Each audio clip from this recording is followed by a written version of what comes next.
I hope that you love this episode with Sara Ward about executive functioning. She is such an amazing speech language pathologist and speaker.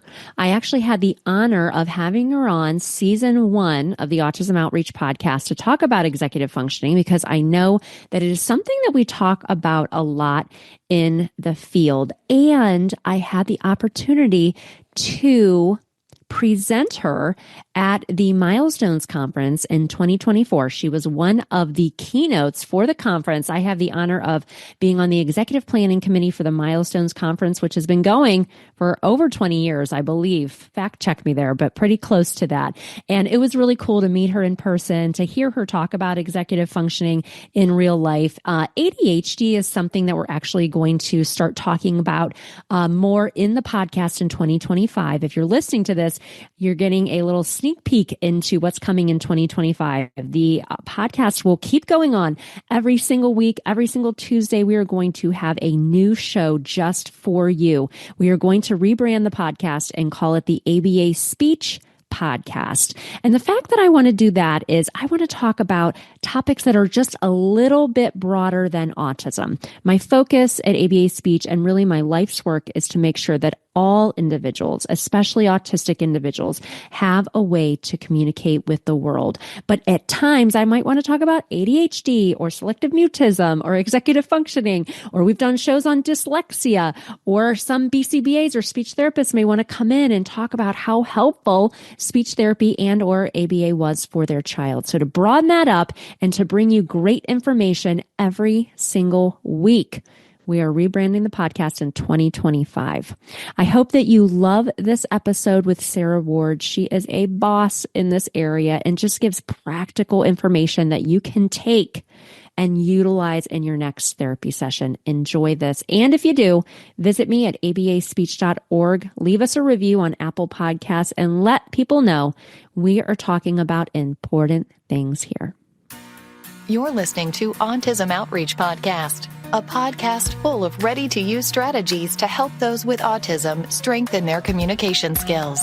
Here's your host, Rose Griffin of ABA Speech, a speech therapist and board-certified behavior analyst who shares tips you can use in your next therapy session. Thanks so much for joining us on episode 45. We have a great episode today. I'm so excited. We have with us Sara Ward. Thanks so much for joining us, Sara. It's so nice to have you on. Oh, I'm so excited to be here, and thank you for having me today. I'm looking forward to chatting today. Yes, definitely. And I think I first found out about you and your work because I think did you do a talk for the SLP Summit a couple years ago? Have you done that? Yes, I did. Okay. Yes, correct. Okay. So I think 4 years ago, when I first started my business, ABA Speech, I did a talk for them, which was very exciting. I remember finding out on Zoom after I gave my talk that there were about 500 people. And when I first started my business, that really would have made me very nervous. Now, I get a lot of people that attend my webinars, but I was like, oh my goodness, that kickstarted my email list and just all the things. So, but I remember hearing about you and watching your presentation. And I thought, oh, I need to have you on. I need to have you on the podcast. So I'm excited that you're here. So can you tell us a little bit about you, your journey to being a speech therapist, how you kind of started specializing in executive function and all those great things? Sure. So I have always been speech pathologist in the sense that was what my degree was from school. I initially started working at Massachusetts General Hospital on the inpatient and outpatient traumatic brain injury unit. So certainly lots of patients who have traumatic brain injury lose their executive function skills because of injury and need rehabilitation to gain those skills back.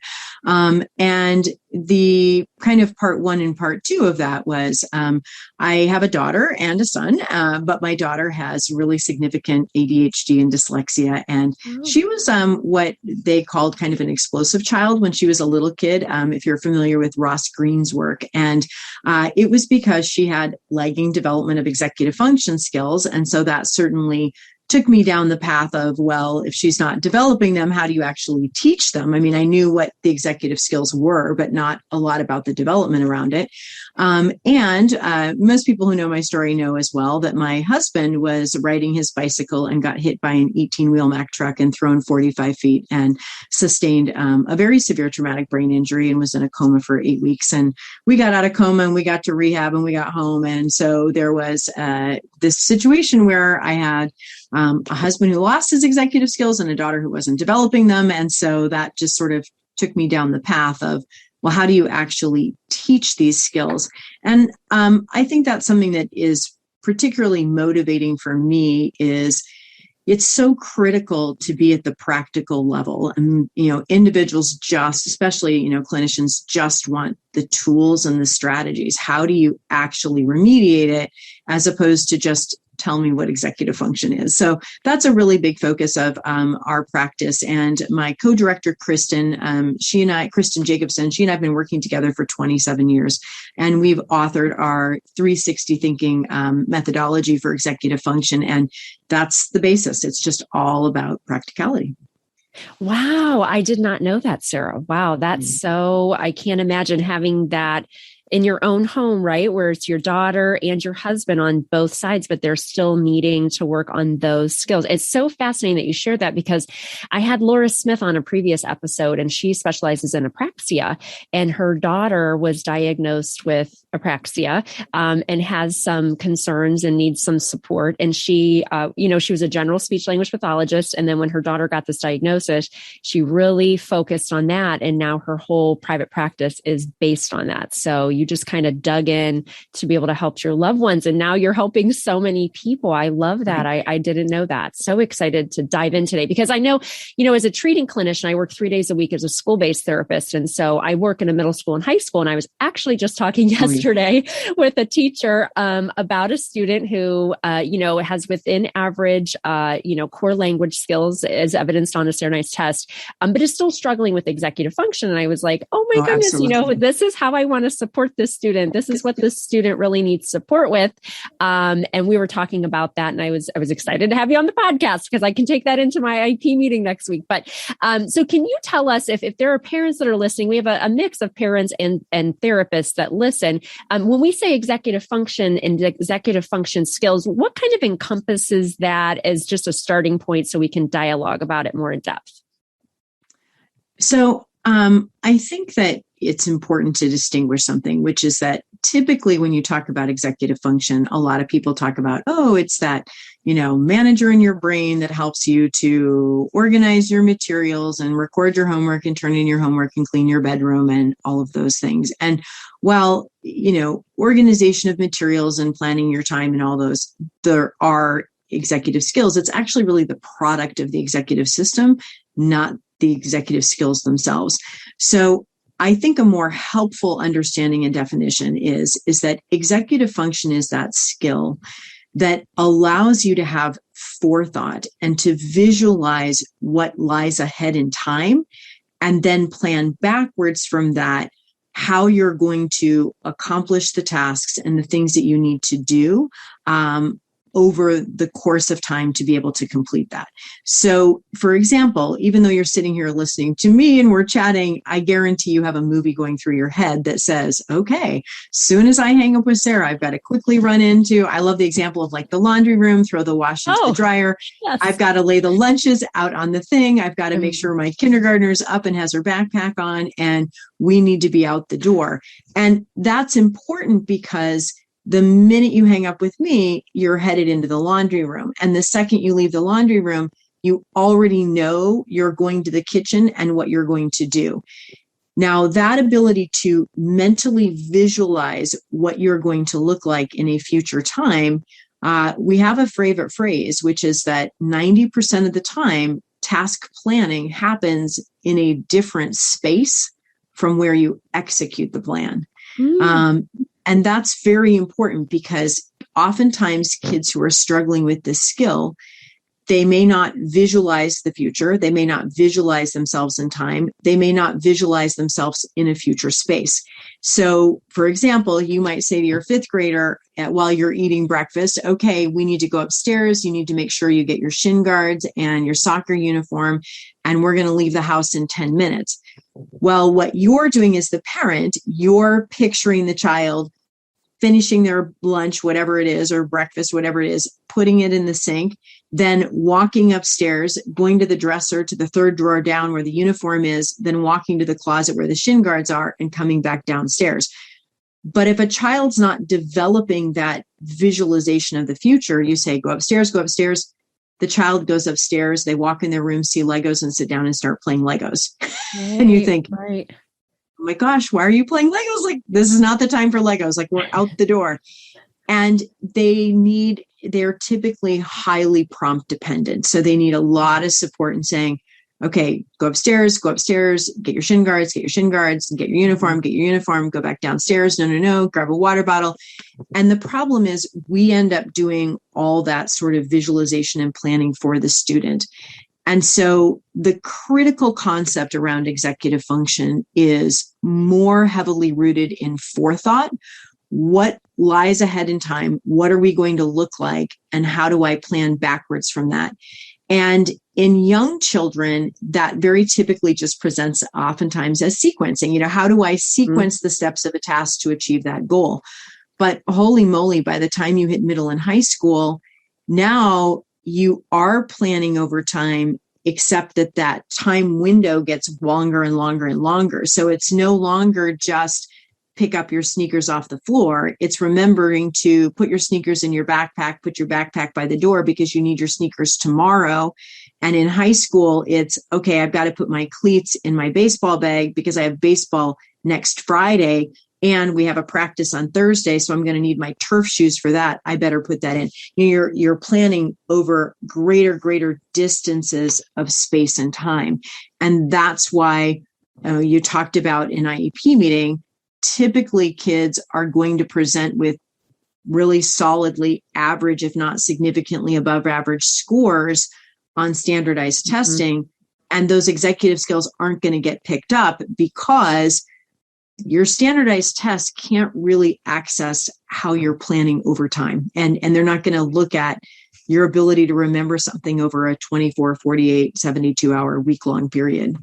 Yeah, that's such a good point. Oh my goodness. Yeah, there's so many steps involved. I always say that too, if I'm working on social skills or anything, with students, which is really individualized and nuanced. But I always say, boy, these things get so sophisticated, guys, as we're in middle school and high school. I said, man, I'm 42. And I'm telling you what, social skills are still like, there's always a dynamic, right? There's always things that get more nuanced, more sophisticated. And yeah, listening to that is really, that's a lot. You know what I mean? And talking about prompt dependent, I'm just thinking of and I know we'll get into it, but once you're in especially a public school setting per se, and if maybe you have a student who has a paraprofessional with them, maybe to guide them in a class, I could see where it's really hard to kind of facilitate this, because what I'm imagining is that we would eventually teach these skills, like the whole sequence or strategies. And I know you'll talk about that, but I know eventually we would fade any type of adult support. And I think sometimes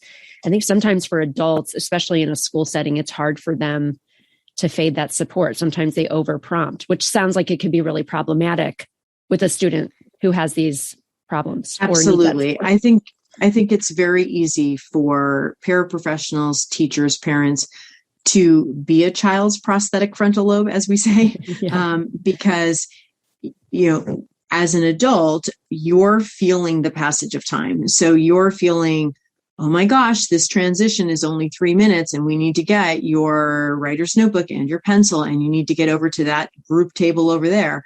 And we're visualizing the student at the table with their workbook, with their pencil, and moving through space to achieve that goal. But if you have a student who's not doing that skill, then they're like in the classroom going, ooh, shiny object. And off they go. And they're seeing something. And you have to say, okay, go get your pencil. And they get the pencil. And then it's, okay, now you need your writing book. And we often describe these kids as being kind of zigzaggers. Sometimes they're inefficiently navigating the space. as opposed to saying, all right, let me picture myself over there. I'm at that table, I'm in reading group, and what does that actually look like? I have my book, I have my pencil, and then how do I match that picture? Well, I've got to go to the material zone and grab my materials, and then I've got to navigate that way. And so an interesting component of that, and I know this is more an audio than a visual podcast, but a huge component of our kind of remedial program, if you will, we're huge fans of the work of Dr. Russell Barkley. And Dr. Barkley, of course, was kind of one of the founding fathers, if you will, of executive function intervention. And he really says, look, if we're not going to compensate for kids' executive skills, prompt them, cue them, check off their homework as being complete, and we're really going to neurologically bring change, the only way we do that is if we get kids to stop, see the future, feel the future, say the future, play with the future, and go towards the future. And there are two important parts of that. One of those is to feel the future. Now, typically we think of feel the future as being, emotionally feeling, am I going to be rushing? Am I going to be relaxed? Am I going to be stressed? And that's one part of it. But a more valuable way of thinking about feeling the future is, how would you actually touch and feel the future? And we know the way that humans do that is through something called co-thought gesture. So we oftentimes, when we're talking about our plans, we gesture. So I might say, I need to leave here. I need to pick up my son. I need to bring him home. I'm going to get dinner on the table. And then I need to do the laundry. And we gesture. Now, I might put my hands in a small arc and say laundry, or I might put them out wide and say laundry, which means I'm visualizing I have a little or I have a lot of laundry I have to do. And so having kids literally gesture their plans and movements is a way we help kids to feel the future. So if your child was downstairs eating lunch and it was time for soccer, we don't have them repeat the direction. We actually have them gesture how they're going to carry out that plan. Well, I need to go upstairs. I need to go into my bedroom. I need to get my uniform out of my dresser, my shin guards in the closet, and then I need to go to the bathroom and come back downstairs. And when we find that they gesture and feel the future, it enables them to create that visualization and move more effectively through time and space. Wow, I've never heard of that. That is so very interesting. And it makes so much sense. I think there's so much tied to, using our bodies in that way. It just really random, but there's this TEDx talk. Maybe you've heard it by, I think, Amy Cuddy. She talks about power poses. She has this amazing TED talk. But anyway, she says to feel more confident and things like that, that she would do. And she had something happen to her that was like, she was like maybe an Ivy League college. I might be botching this, and then she had like a traumatic accident, but she was able to regain everything.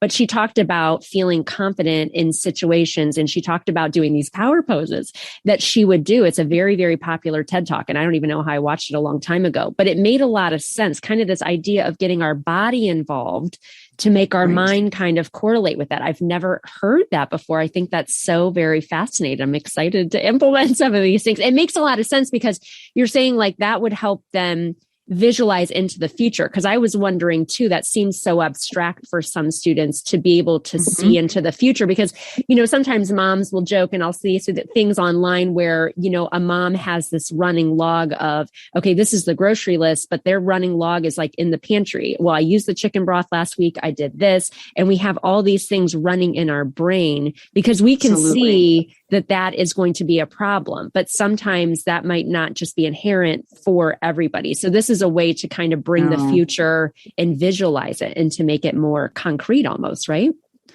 Yep, absolutely. And the thing about it is there's a whole, I guess I might use the word movement, although I use that word loosely, of this theory called embodied cognition, which is both that the physical movement of your body triggers your cognition, as well as your cognition can trigger your movement. And so that is also a second sort of very important part. And here's the reason why, in terms of remediation a little bit. One thing that we find, and Chris and I have an article coming out on this in, I think, one of the December ASHA journals, but one of the things that's very fascinating is that when you listen to kids describe how they're going to accomplish a task and do something, many of the students with poor executive skills use very vague verbs. So you say, how are you going to get your lab report done? I'm just going to write it. Okay, well, what do you need to do? Well, just write it. All right, well, what do you need? Just the lab. There's not this sense of strong verbs of, well, I need to write out the hypothesis. I need to list out the materials. Then I need to draft a table that incorporates the methodologies. I need to evaluate the methods and determine the conclusion. It's missing those verbs. In younger children, for example, if you're doing an art or a craft with them and you say, all right, well, gosh, how are you going to make that? They're like, well, I'm just going to make it.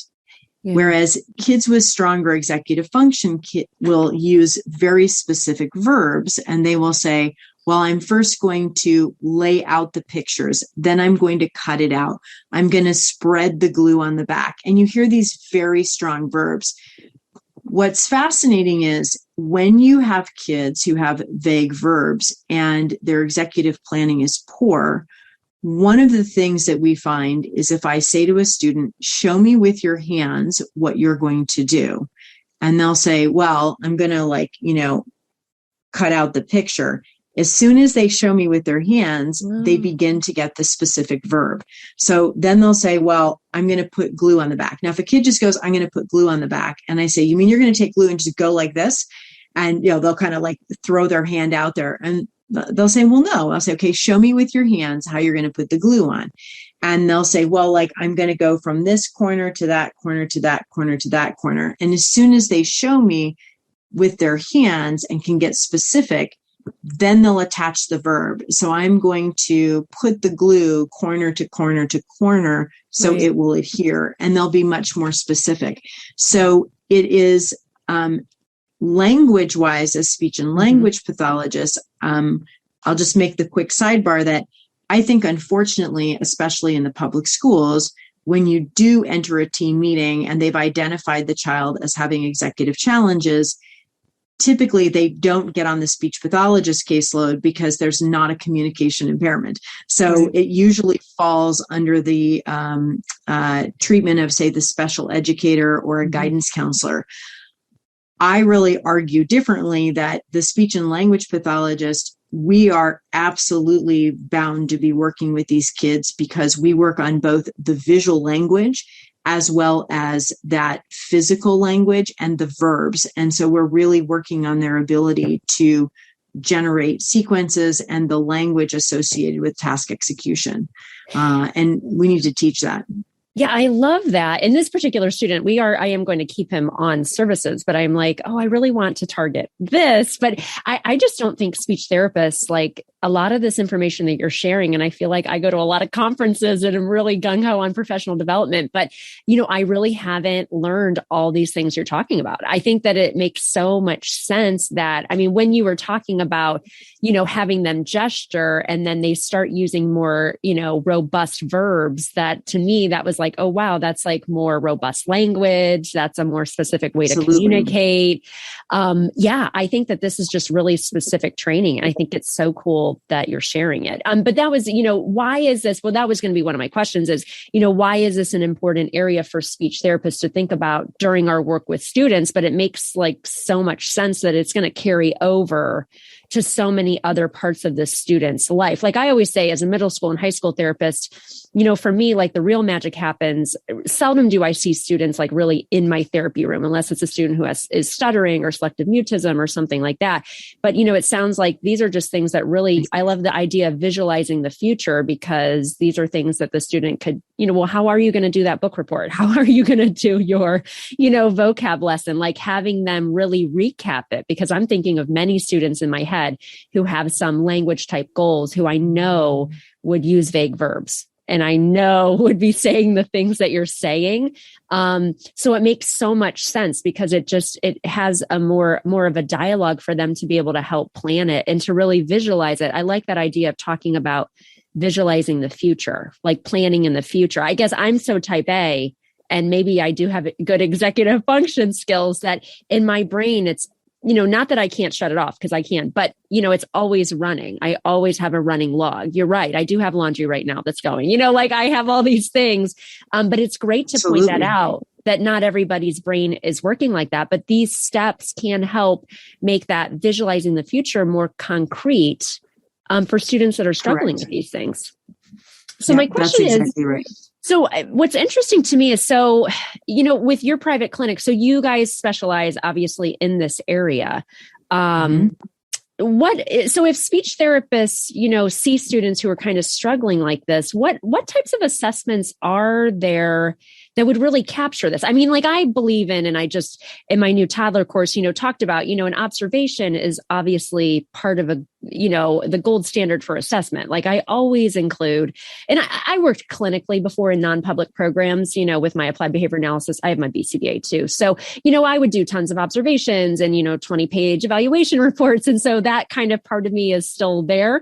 And I take that into the public school, but I always include observations because a lot of the students that I serve on my caseload are going to do fine on a standardized test. It's always like, I always say it's the application that the student would benefit from feedback, coaching, guidance, on these skills. But, what assessments are out there that would help us kind of get more of a better picture of how the student has with their executive function skills? So it's a little bit of a dicey question. And the reason why it's a little bit dicey is because typically the assessments that really look at the true executive skills can only be administered by a licensed neuropsychologist or someone who does psychoeducational evaluations. So, for example, we definitely would look at parameters of the WISC to know, like the Wechsler Intelligence Scale, to know, what are the students' cognitive skills levels and how that impacts executive function. There is an assessment called the Dellis-Kaplan Executive Function Assessment, which is excellent. But again, we are not licensed to administer it. And I find regionally it's not used everywhere. I mean, I work all across the US and I find some areas use it heavily, other areas they've never even heard of it and they don't use it. So that being said, that's kind of like part one. You have to be really skilled at knowing what you're looking at when you're reading a neuropsych report, and that's going to be informative. The second thing is that most of the time, evaluators really try to tap into the executive function skills, both through observation, but heavily through rating scales. And I have sort of some pro and con opinions about rating scales. Probably the one that is the used most widely is the brief. But again, it is a rating scale. Now, that is something that we can administer to teachers and parents and even to students themselves. And that evaluates and does a good job identifying the role of true sort of organization time management versus emotional regulation and how emotional regulation is impacting. So for that reason, I like the brief. However, there's another one. There are a couple others that I think are lesser known that I really like. So Dr. Barkley has the Barkley Attention Deficit Executive Function Scale. And I really like that one for this specific reason. If you have attention deficit disorder, you absolutely have executive function impairments. But it is possible to have an executive function impairment without attention deficit disorder. And I like that particular rating scale does a good job of teasing out to what extent is attention playing a role versus to what extent is it truly executive function based, and therefore attention is, falling behind. So that's a very good one. The other ones that are lesser known, but I think they're also fantastic. There is an online tool called the CEFI, CEFI. It's the Clinical Executive Function Inventory. Now, I really like that one because A, it's online and I find you get a better response. I feel that it more accurately characterizes kids' behaviors executive function wise. I think it's excellent.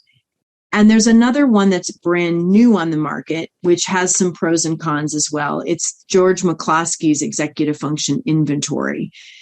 Now, George McCloskey wrote a book excellent on executive function. And he identifies, I believe it is 23 strands of executive function impairments. My negative is that that's a little too much for most clinicians to sort of wrap their heads around and to kind of address. But the one positive about his scale is that it will basically describe the skills on a range as being absent, emerging, developing, progressing, secure, if you will. I'm not sure that's the exact phrasing of it, but I find that's really helpful because you can really see a very nice display of where students are really lagging in specific areas and provide intervention, repeat that, and see that you're making progress and moving the needle towards the skill being more secure. So for that reason, I think that's a bit of a positive rating scale. So, coming back big picture to answer your question, the first part A is, unfortunately, the best assessments we're not licensed to give, but you need to get good at reading a neuropsych. Part B is, I do think that some of the rating scales are very good, and I encourage clinicians to check those out. If a speech pathologist is working with students who have brain injury and or even not, there is a series of tests. Of course, I pronounce it like the football player, Brett Favre, but it's the Favre, I don't know. Yeah. And it's the functional assessment of visual reasoning and executive skills. And they have an adult and a student version. And I think it is excellent. It's very, very good. It really is quite dynamic and does a good job of looking at executive function. But again, it's not very widely used, but I think that's unfortunate. I like that one. Well, that's great. So I guess my final piece, and I'm being a little verbose, but if we just look at pure speech and language tests, I think that there are a lot of really good speech and language assessments that we give that we tend to interpret through a language lens. I think we can look at it through an executive function lens and get different and unique information. So we definitely need to be evaluating the extent to which students create mental visual imagery. When they read text, do they create mental imagery? Do they envision themselves? Do they have the ability to envision something that is not right there in front of them? In other words, can they picture what someone's doing in another room that they're not in? Can they imagine what's happening on the outside of a room? Those are important skills to evaluate. And then we just want to know broadly, how effectively does this student organize information? And for example, speech pathologists, most of us are pretty familiar with the SELF, the Clinical Evaluation of Language Fundamentals. There are a couple of really great tests in there to look through an executive function lens. So to give you a really good example, the word fluency task, I think we typically look at, name as many animals as you can in 60 seconds, name as many occupations, foods, etc. I think a lot of times we look at that in terms of word retrieval, but my experience is that kids with poor executive function, you say, name for me as many animals as you can in 60 seconds, and they'll say dog, hummingbird, alligator, mosquito, chicken. Whereas kids with really good executive skills tend to say dog, cat, hamster, gerbil, guinea pig, shark, hammerhead shark, blue shark, nurse shark, white shark, great white shark, whale, orca whale, blue whale. You can tell that they pull a category and they're using that category to aid retrieval. And that's a really good indicator of how effectively they can take in and kind of organize information. Similarly, there's a negative about the SELF-5 as opposed to the SELF-4. So the SELF-4 had the word classification test. And the word classification test, we scored students on both their ability to identify how words were related, and then we also gave them a score for their ability to explain why they related those two words. So for example, I don't remember the exact one, but if you gave them something like truck, floor, sky, broom, you would want them to say, all right, well, floor and broom go together. And then they had to give a reason for exclusion. And now when they move to the self 5, you are no longer scoring the student on the reason for exclusion. And I think that's a downside. And I really encourage clinicians to very carefully ask why students related words and to record their answer verbatim.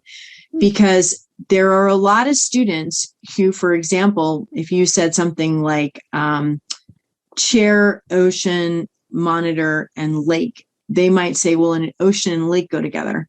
And you might say, why? And typically a student who has strong executive skills will say, well, they're both bodies of water, but one is salt and one is fresh. Whereas I find oftentimes kids with weaker executive skills will say ocean and lake, and you go, great, and you give them credit. And then you say, why? And they'll say, well, the mineral content of the chloride, blah, blah, blah, in the ocean is a ratio percentage related to something of the lake. I don't know. I mean, making this up. And you go, okay. I mean, it might be right, but it's not the most salient answer. Right. And so what we really find is how are they really making relationships and connections and organizing themselves within their environment? And language is a good indicator of that. Yeah, that's fascinating. I love that because it's really going deep on some of these thoughts. I think the thing that's so hard operating as a public school therapist is that sometimes in middle school and high school, I mean, the district I work in is very academically demanding, so yesterday I was doing vocabulary.com. I was trying to help somebody and they came up with the word was profile. So they needed to read through 4 different, kind of one sentence definitions of what profile was. So I was segueing it to something that was real for the student. And I said, well, I do a lot of social media. So I said, are you on social media? Well, yeah, I'm on Instagram. Okay. I said, so on Instagram, you have your profile. What goes in your profile? Well, your name, maybe your sign. It was like a very cute 6th grade answer. So the answer that was correct for profile was something about a biography. Well, my student doesn't understand what the word biography means. So it's almost like this iceberg of, there's just so many things. I think that's what gets so hard to try to help in a public school setting is that the curriculum becomes so demanding. And I love the idea of really analyzing this and how can I help the student the best way? But when you start to work with students, and this is more of a language, issue, but I can imagine this would be a student who also would have very vague answers. This would be a student who might be able to get that correct, but they would not probably be able to tell me an idea of why those two are related. So it's just, there's so many things to address, is what I'm saying, that it kind of gets hard to tease out. Yeah. So I love that minutia though of kind of analyzing the test in that way, because that is definitely a test that a lot of speech therapists have access to. So if you had any guidance on, how could speech therapists, in general, I like this idea of visualizing the future and things like that. But if you had some advice for therapists who wanted to start helping their students and supporting them kind of in a general way with executive function skills, what do you think would be our best course of action for that, Sara? Yeah, so I definitely think that concept of visualization and planning backwards from that is so critical. And so when we present on executive function skills and recommend strategies, and this is, I think, such an important thing for speech therapists, we really talk about the fact that forethought is heavily rooted in episodic future memory. And that's important, and for this reason. So when we think of episodic past memory, it's that movie you play in your head of a past experience, right? So if you went to the beach, you're like, oh my gosh, I see myself there. I can feel the sand. I can hear the waves. It was an amazing vacation. I mean, you really picture yourself. Similarly, when you're envisioning the future, it is like a mental movie in your head starring you, the actor or actress. You have to see yourself. And so we really visualize, and the importance is photographs. So for example, if I need a student to really work on core organization skills and I want them to be able to plan a morning routine to get out the door. I want them to be able to pack a backpack. I want them to be able to clean a desk. They need to perform a chore. It is imperative that, clinicians partner with parents and teachers to provide a photograph of what that completed image looks like in that future. So if you're all dressed for school, what does dress for school look like? You need to see yourself fully dressed, hair brushed, backpack on, coat over your shoulder, whatever it is. If your desk is clean, you need a photograph of your desk. What does a clean desk look like? If you're going to do a chore and you need to set the table, what does a set table actually look like? Unfortunately, I think a lot of times speech therapists love picture icons and clip art, and we do not recommend clip art. Oh, yeah. Oh, good. I knew I liked you. We were fast friends. Yeah. I don't either. I'm like all real life pictures. I have 2 products that we sell, Action Builder cards and Double Up, and it's all real life pictures because that's where it's at, right? For our kids. Yep. That's where it's at, because the problem is that when you have clip art, it doesn't generalize, and the student doesn't have the ability to see themselves moving through space and time to actually achieve that goal. And so when you have that image of dressed or that image of a desk, having kids show you with their hands how they're going to handle that task, how they're going to sequence the steps to that. Oh, I need to clean my desk. Well, I'm going to take out all the pencils and put them on the top shelf. I'm going to pull out the loose papers and arrange them on the top of my desk and organize them. If you see yourself fully dressed in a photograph, well, I need to go upstairs and brush my hair, and then gesturing, I need to go into my bedroom and I need to get that sweatshirt, and then gesturing, I need to come back downstairs and get my lunchbox off of the kitchen counter. So those are some of the very easiest ways in developing some of those habits and routines and organization. When it comes to more complex homework and those types of things, again, we're still really starting with that visualization of what done looks like. If you've worked for a half hour and you're done and you've managed your half hour, what does that actually look like? Is it a completed worksheet? Is it that you've done 6 of the problems?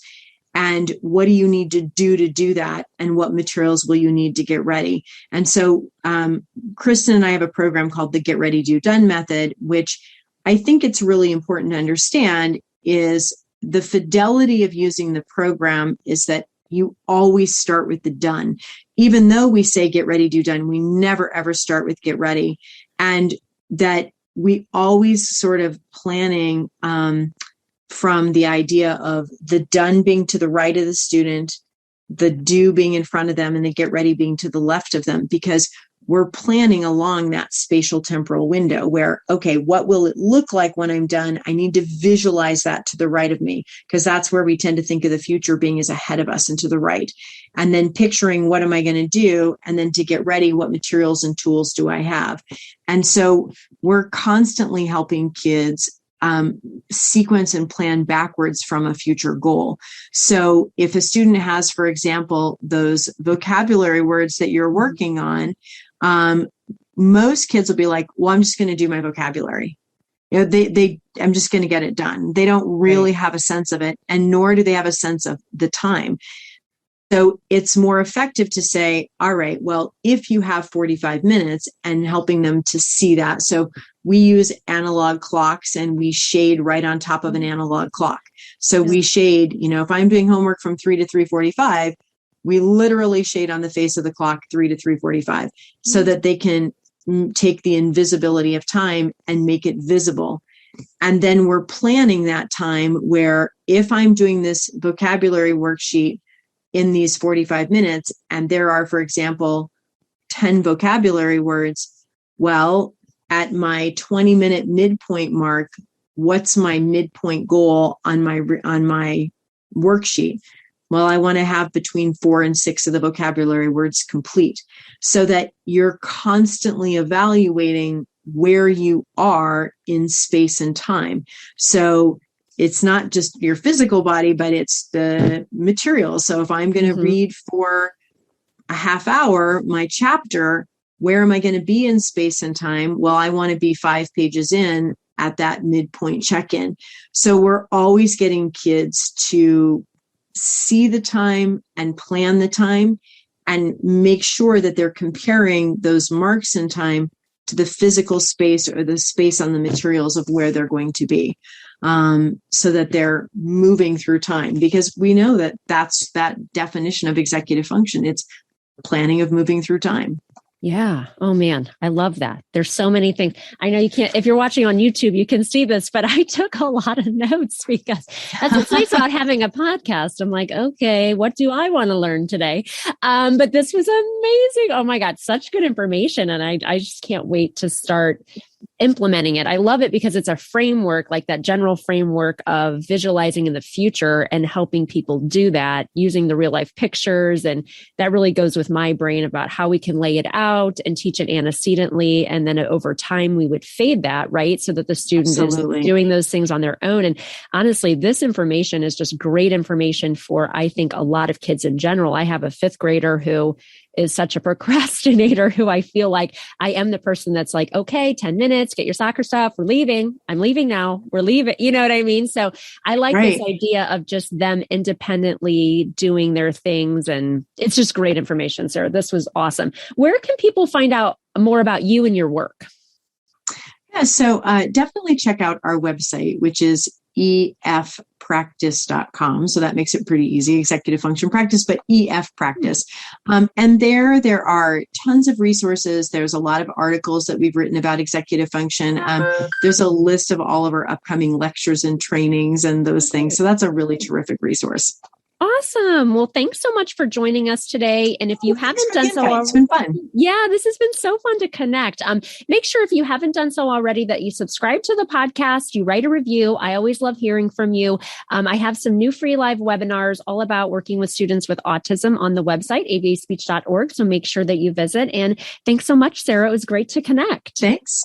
Have a great weekend. Thanks for listening to Autism Outreach. If you enjoyed the show today, make sure to subscribe so you don't miss an episode full of actionable strategies you can use in your therapy room. Write a review too. That would mean so much to me. I always love hearing from you. Have a specific topic that you want included on a future show? Reach out over on Instagram, ABA Speech by Rose, or visit me at www.abaspeech.org.